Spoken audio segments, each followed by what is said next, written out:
Hi, my name is Tara Rule, and I have Ehlers-Danlos syndrome. I was only diagnosed with Ehlers-Danlos syndrome last year, so I have spent the majority of my life undiagnosed. The most debilitating symptom for me is fatigue. I think one of the misconceptions about fatigue is that it's like being tired, and it's so much more than that.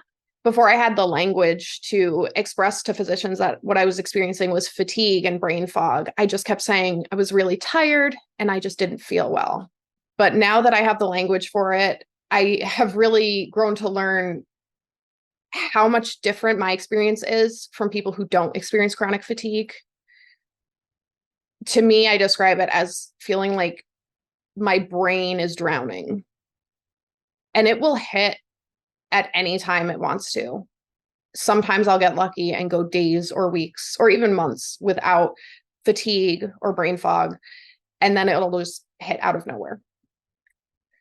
And because of its unpredictability, it's extraordinarily difficult to make plans, keep plans, and prioritize things in my life because I want to be able to enjoy my life to the fullest extent possible. But when I'm experiencing something like chronic fatigue or brain fog, it makes it extraordinarily difficult to function. Even basic tasks feel impossible. I like to describe it as having the flu and you haven't slept in 3 or 4 days and you're extraordinarily dehydrated, and someone then asks you to do a really complicated math equation. And that level of energy that you would have to put into your answer is how it feels to sometimes just do something simple like get up and go to the bathroom, because it's all encompassing. I would say that fatigue was probably my first symptom. And though I found different ways to manage my fatigue through proper diet, exercise, a regular sleep schedule, different medications that help, different medications that certainly make it worse, I've certainly improved my life. But the fact of the matter is, with Ehlers-Danlos syndrome and chronic fatigue syndrome, it's unpredictable. And I have just made it my duty to prioritize enjoying my life.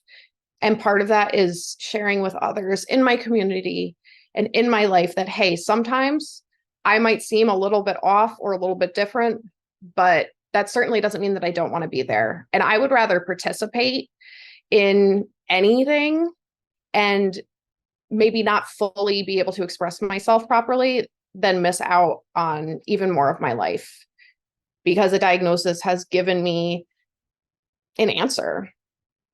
And with that answer, I've gained the confidence to put myself out there and the confidence to not deprive myself of any more of my life than I've already missed out on.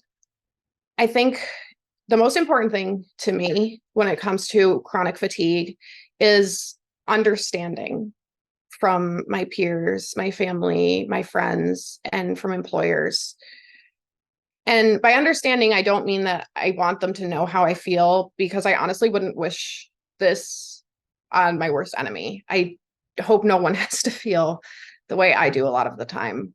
But I mean that I really just hope that people can understand that I'm not being lazy or tired or making an excuse because I don't want to do something, because that's how I was treated for a good majority of my life, even all the way back to elementary school. I wasn't trying hard enough. I was lazy. I just was making excuses.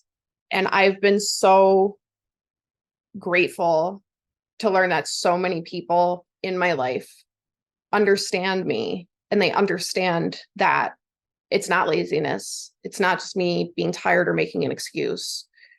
And just because they haven't felt it doesn't mean that they don't give me the grace that they should be giving me, to be honest. And I've been so grateful that now that I have a diagnosis of Ehlers-Danlos, people listen, people take me seriously. And though there's no cure for Ehlers-Danlos, having a diagnosis has been absolutely life-changing, because now I know there's a reason why I feel this way.